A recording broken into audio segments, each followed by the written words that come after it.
اور نیشاپور میں بھی اس لیے کہ مسلمانوں کے خون چوس کر کے تخت پر بیٹھ تو جاتے لیکن پوری زندگی گزر جاتی، میرے مصطفیٰ کا نام تک نہیں لیتے تھے، ان کو بٹھاتے تھے مسلمان۔ آج آپ بھی تو یہی کر رہے ہیں، یہی کر رہے ہیں۔ ہم اپنا اپنا سمجھ کر کے جن کو اوپر تک بٹھاتے ہیں، پوری زندگی چھان مار کر کے دیکھ لو، کبھی یہ نظام قرآن کی کبھی بات کیا ہے؟ کبھی میرے مصطفیٰ پر آنے والی آنچ کے لیے یہ کھڑا ہوا ہے؟ کوئی نہیں کھڑا ہونے والا ہے۔ ان کے سفید کرتے اور ان کے سفید پاجامے سب کفن بن کر رہ جائیں گے اور کچھ بھی نہیں ہوگا۔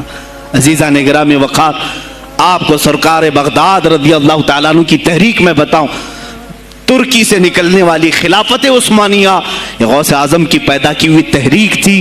اتنا ہی نہیں، آپ کے آخری زمانے میں سرکار خواجہ غریب نواز معین الدین چشتی رضی اللہ تعالیٰ عنہ کی ملاقات بغداد میں ہوئی، معین الدین اجمیری رضی اللہ تعالیٰ عنہ کی ملاقات ہوئی۔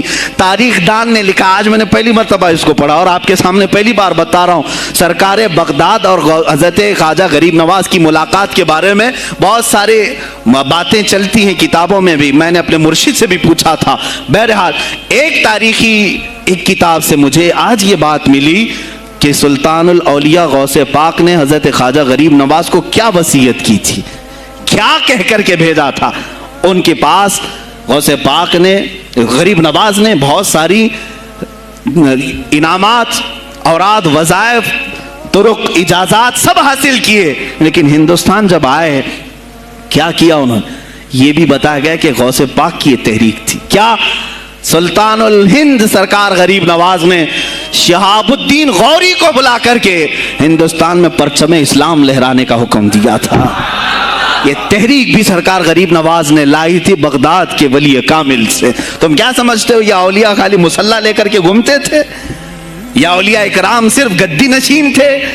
نہیں میرے عزیزو، یہ حکومت وقت کو آنکھ میں آنکھیں ڈال کر بات کرتے تھے اور پھر نظام مصطفیٰ کی بات للکار کر کے کرتے تھے۔ آج کے زمانے میں کچھ لوگوں نے اولیاء کو ایسا پیش کیا ہے جیسے وہ درویش بس جنگل میں رہتے تھے اور کچھ نہیں۔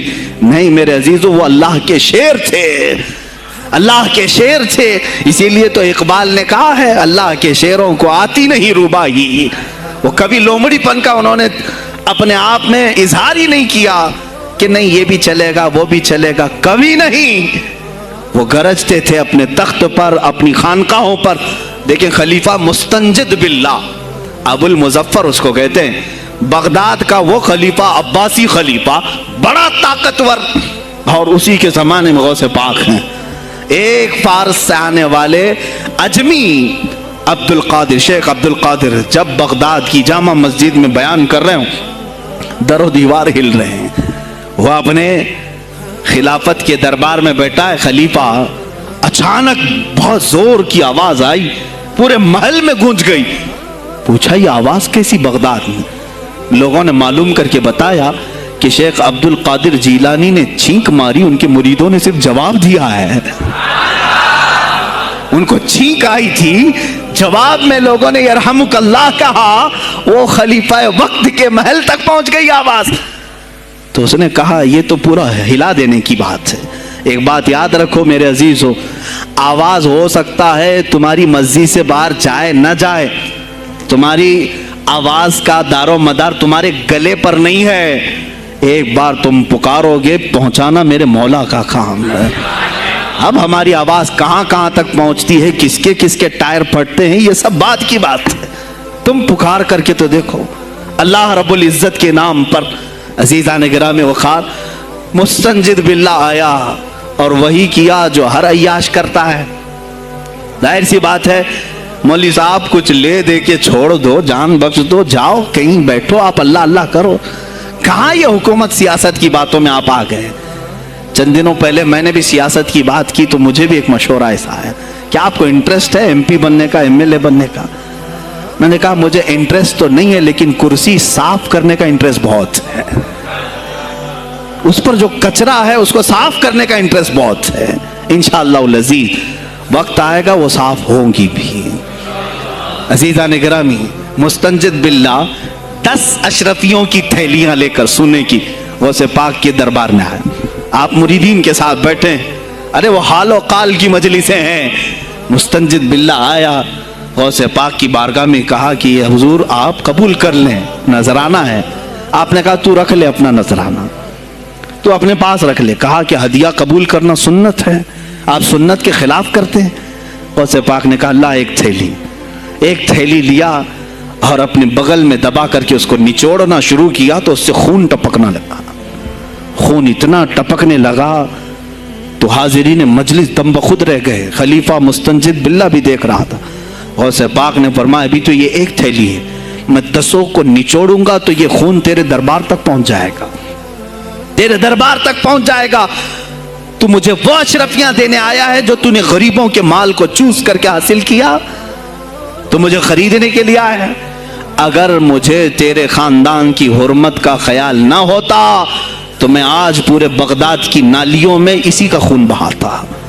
خلیفہ مستنجد باللہ بے ہوش ہو گیا, اور اس کے بعد جب ہوش آیا اس نے توبہ کیا اور آپ کے ہاتھ پر بیعت بھی کیا. اب اس کے بعد وہ خلیفہ ایسا پاک ہوا, نظر غوث جو پڑی.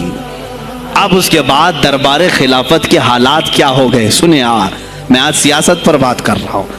اب خلیفہ مستنجد باللہ کا دل جب صاف ہوا, 8 دن کے بعد وہ حاضر آیا. کہا سلطان الاولیاء اے شیخ عبد القادر جیلانی, آپ حکم فرمائیں کہاں کس طرح کا گورنر رکھنا چاہیے, گورنر کس طرح کا ہونا چاہیے آپ دیں.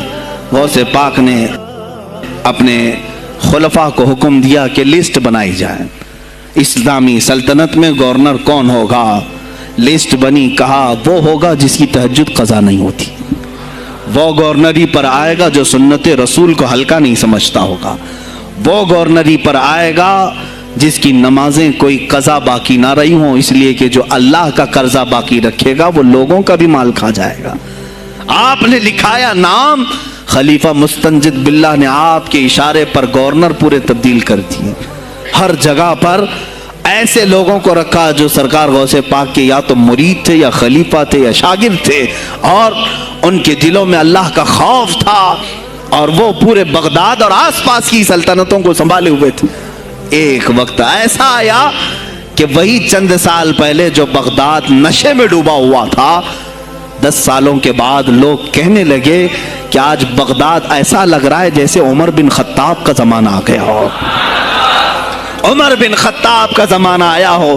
تم نے تو غوث پاک کی 11ویں کھائی ہے نا, اصلاح حکومت ان سے نہیں سیکھا, وہ آئے تھے نظام تبدیل کرنے کے لیے. آج میں علماء سے بھی یہی کہوں گا, تم حق بات تو پہنچاؤ قوم تک.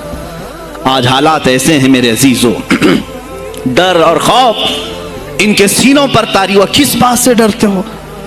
کیا تم نے اللہ کی ذات پر ایمان نہیں لائے؟ یہ نہیں کہتے ہو موت و حیات اللہ کے ہاتھ ہے, رزق اللہ کے ہاتھ ہے, پھر ڈرتے حکومت وقت سے کیوں؟ مجھے ابھی چند دنوں پہلے ایک میسج یہ بھی آیا تھا کہ حضرت آپ تو پاکستان کے علامہ خادم حسین کی تعزیت پر بیان کر رہے ہو, آپ دیکھ نہیں رہے یہاں کا ماحول کیسا ہے. عزیزان گرامی, اس دن مجھے افسوس اس بات پر ہوا, سوال پر, ہائے افسوس, اس قدر تمہارے ضمیر مردہ ہو گئے, اس قدر تم بزدل ہو گئے.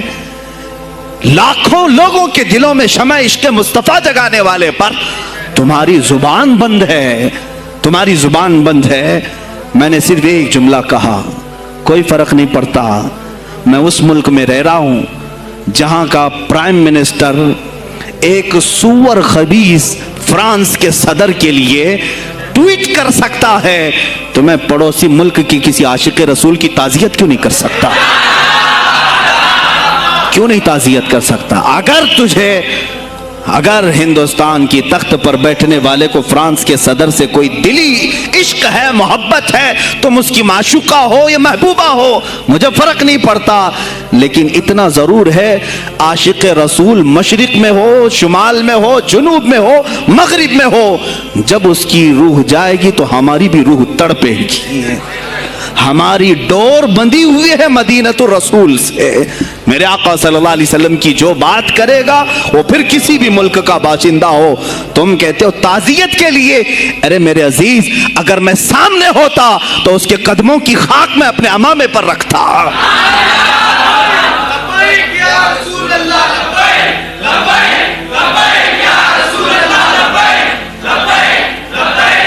عزیزان گرامی وقار, یہ بہت خاموشی ہم نے اختیار کی, بہت خاموشی. کوئی بات نہیں, تم دیکھو گے حالات خراب ہونے کی جو شکایات آج کر رہے ہیں علماء, تم سب کے سب جاؤ گے. مجھے ابھی بچوں نے بتایا کوئی کانگریس کے لیڈر کا انتقال ہو گیا تو پیر صاحب تعزیت کے لیے باہر کھڑے ہو گئے, باہر آ گئے. ہم ان کی تعزیت کرتے ہیں. ڈوب مرو چلو بھر پانی میں, تمہاری گدی پہ ہی مر جاؤ. تمہاری زبانوں پر جب عاشق رسول کے لیے تعزیت کے الفاظ آنے میں ہچکچاہٹ آتی ہے, کون سا عشق رسول, کون سا کلمہ تم نے پڑھا ہے؟ غوث پاک کی اگر تمہارے اندر ذرا برابر بھی نسبت ہے تو میں کہوں گا میرے عزیزو, سلطان الاولیاء غوث پاک عاشق رسول ہی نہیں فنا فی الرسول تھے. میرے نبی کی بات پر اگر کوئی انگلی بھی اٹھاتا, آپ یا تو اپنی کرامت سے اس کا منہ توڑ جواب دے دیتے. کسی عیسائی نے صرف یہ کہا تھا میرے نبی عیسیٰ افضل ہے, وہ مردوں کو زندہ کرتے تھے. آپ کو جلال آیا, کہا محمد افضل نہیں ہے اس لیے کہ وہ مردے زندہ نہیں کرتے تھے. آپ اس کا ہاتھ پکڑ کر قبرستان لے گئے. میرے نبی پر بات کرتا ہے, میں تجھے زندہ کر کے دکھاتا ہوں. اپنی کرامت سے مردے کو زندہ کر کے دکھایا. اب بول کون افضل ہے, عیسیٰ افضل ہے کہ میں افضل ہوں؟ تو نے تو عیسیٰ علیہ السلام کو مردے زندہ کرتے دیکھا تو نہیں, لیکن عبد القادر کو سامنے دیکھا. غوث پاک نے کہا میں اپنا موازنہ عیسیٰ علیہ السلام سے نہیں کرتا ہرگز, لیکن یاد رکھنا میرے نبی پر اگر زبان کھولے گا تو عبد القادر اپنے قدم سے اس کو جواب دے گا. وہ جواب دیتے. آپ کی زندگی ناموس رسالت کی حفاظت کے لیے گزری ہے.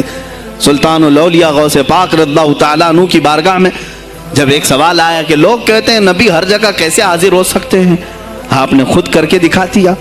کوئی صاحب آئے, کہا ہمارے گھر دعوت ہے آپ تشریف لائیں, کہا ٹھیک ہے آتا ہوں.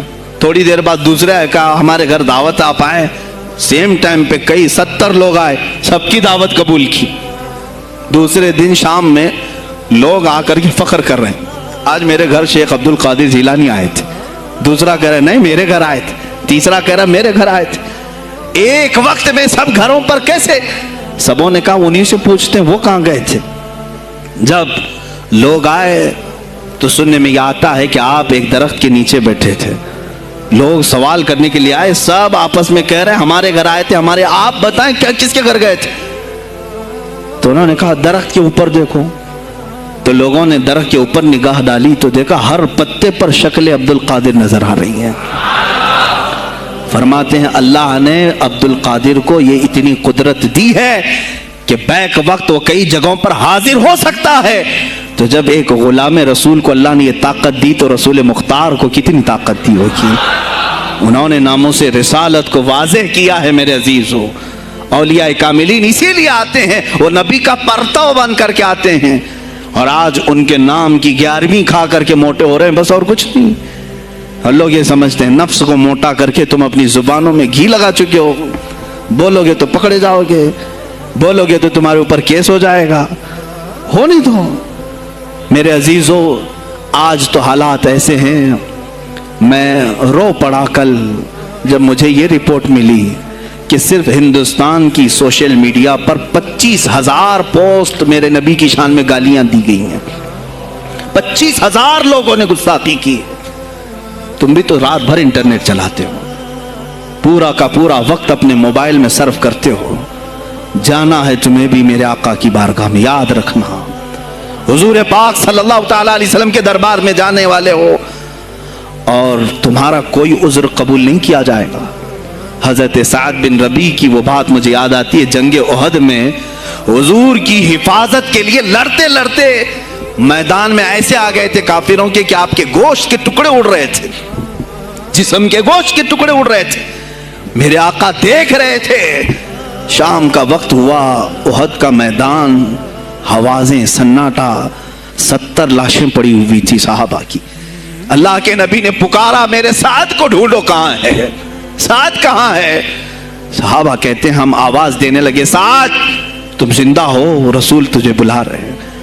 حضرت سعد بن ربی 7 لاشوں کے نیچے دبے ہوئے تھے اور سانسیں بھی چل رہی تھی، سانسیں چل رہی تھی۔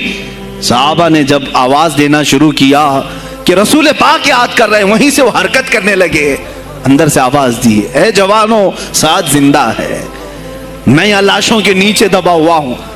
ہٹائی گئی لاشیں تو دیکھا ان کے جسم میں کچھ بچا ہی نہیں تھا، کچھ نہیں تھا، سب پھٹ چکا ہے، پیٹ کو تک چاک کیا گیا ہے، سانسیں باقی۔ سعد بن ربی کہتے ہیں اے صحابہ شاید میں رسول اللہ تک نہیں پہنچ پاؤں گا، حضور اونچے ٹیلے پر بیٹھے ہوئے ہیں، شاید نہیں پہنچ پاؤں گا، میرا سلام میرے نبی تک پہنچا دینا، حضور تک پہنچا دینا۔ لیکن آنے والوں کو کیا کہا جانتے ہیں؟ میں اے جوانوں تم سب سے کہوں گا آج کے حالات میں۔ سعد ابن ابی ربی کہتے ہیں اے صحابہ میں تو جا رہا ہوں، میری آخری سانسیں ہیں، لیکن اگر تمہاری آنکھیں چمکتی رہی، تمہارے جسموں میں جان باقی رہی، اور میرے نبی پر اگر کسی نے انگلی اٹھائی اور گالی دی، میں قیامت کے دن اسے نہیں چھوڑوں گا۔ اور یاد رکھنا اللہ کی بارگاہ میں تمہارا کوئی عذر قبول نہیں کیا جائے گا اگر تمہارے جیتے جی تمہارے نبی کی ذات پر کسی نے کیچڑ اچھالا۔ حضرت سعد ربی اتنا کہہ کر کے انتقال ہو گئے، وہ حضور تک پہنچائے بھی نہیں جا سکے۔ اے میرے عزیزو، اے جوانو، تم کیا سمجھتے ہو کہ تم دنیا سے اسی طرح نکل جاؤ گے؟ قرآن میں بھی اللہ نے کہا ام حسبتم ان تدخلوا الجنت، تم یہ سوچ کر کے بیٹھے ہو کہ ہم جنت میں چلے جائیں گے؟ پیر صاحب کا دامن پکڑ لیا ہے، مجھے تو جانا ہی ہے جنت میں، پیر بخشوا دیں گے ہمیں۔ تم برس میں ایک مرتبہ 11ویں کر کے اور فاتحہ نیاز کر کے سمجھتے ہو اسلام کا حق ادا کر دیا؟ یہاں تمہارے نبی کی عظمت پر روز بروز حملے ہو رہے ہیں۔ آج کفر کھل کر کے آیا ہے سامنے، نہیں دیکھتے آپ؟ کفر کھل کر کے سامنے آیا ہے تعصب کے ساتھ، ہر شہر میں جاتے ہوئے گنڈے للکار رہے ہیں اسلام کے خلاف ہمارے ملک میں۔ اگر میں کھل کر کے آیا تو میرا کیا جرم ہے اس میں؟ میرا کیا قصور ہے اس میں؟ کیا اب بھی میں نہ بولوں؟ ہاں آج تمہارے پاس طاقت ہے، پاور ہے، جو کچھ بھی حسر اور رسوخ ہے، اس سے زیادہ کیا کرو گے کہ تم مجھے جیل میں بند کر دو گے؟ میں کل کی تفسیر میں بھی یہی کہا، ایک مولانا صاحب نے کہا کیا آپ اتنا بول رہے ہیں، آپ پر ایسے ایکٹ لگائے جائیں گے کہ زندگی بھر آپ کی ضمانت ہی نہیں ہوگی، آپ پر ایسے قانون لگائے جائیں گے کہ آپ کی زندگی بھر ضمانت ہی نہیں ہوگی۔ میرا دل یہ کہتا ہے اے لوگو، اس طرح جی کر فائدہ بھی کیا؟ ایسی آزادی کس کام کی جس میں روز اٹھتے ساتھ میرے نبی کی شان میں گستاخیاں ہم سن رہے ہوں اور حضور کو کوسا جا رہا ہوں، ہم کھاتے پیتے گھوم رہے ہوں؟ اس سے بہتر ہے کہ جیل کی کوٹری میں ہم زندگی گزار لیں، کل بارگاہ مصطفیٰ میں اٹھنے والا چہرہ تو رہے ہمارے پاس۔ اگر اللہ کے نبی صلی اللہ تعالیٰ علیہ وسلم نے سوال کر لیا پکڑ کر کے کہ تیرے زندگی میں، تیری جوانی میں مجھ پر تو لوگ رنگیلا رسول کہہ رہے تھے، تو کیا کہہ رہا تھا؟ تو کیا کہہ رہا تھا اس زمانے؟ تم کیا کہو گے؟ اے اللہ کے نبی میں مزدور تھا، میں کچھ نہیں کر سکتا تھا، میں غریب تھا، کام کاج کرتا تھا، میں کچھ نہیں کر سکتا تھا۔ یاد رکھو اس وقت میرے آقا تمہارے سامنے بلال حبشی کو لا کر کھڑا کر دیں گے۔ یہ کیا تھا بلال؟ یہ تو غلام تھا، اس کی پیٹھ پر سل رکھ کر کے پیٹھ گلا دی جاتی، تب بھی اپنی زبان پر میرا نام لینا نہیں چھوڑتا تھا۔ تم کون سی مزدوری کی شکایت لے جاؤ گے؟ بہانہ کرو گے اللہ کی بارگاہ میں، رسول کی بارگاہ میں بہانہ کرو گے؟ اے گروہ علماء، تم کو اللہ نے ممبر دیے ہیں خطابت کے لیے، اللہ نے اپنے رسول کا ممبر تمہیں دیا ہے، اس لیے نہیں کہ تم حکومت کی خوشامدی کرو، تم اپنے وقت کے طاغوتی قوتوں کی خوشامدی کرو، اس لیے نہیں، بلکہ آج تم سے قوم مصافحہ کر کے ہاتھ چومتی ہے صرف اس لیے کہ تمہاری زبان پر نام مصطفیٰ ہے۔ آج علماء کی جو عزت ہے صرف اس لیے، تمہاری پگڑیاں، تمہارے جبے دیکھ کر کے قوم عزت نہیں کرتی، صرف اس لیے ان کے دلوں میں تم مچلتے ہو کہ تم مصطفیٰ کریم کی باتیں کرتے ہو۔ علماء کو جاننا چاہیے کہ تمہاری عزت نبی سے وابستہ ہے۔ آبرو ماذا نام مصطفیٰ است، ہماری آبرو، اقبال نے کہا تھا، ہماری آبرو نام مصطفیٰ سے وابستہ ہے۔ اگر اسی نام کو کسی نے چھیڑا تو پھر ہمارا جی کر مطلب کیا ہے؟ ہم کس کام کے؟ میں ایک مثال سے سمجھاتا ہوں۔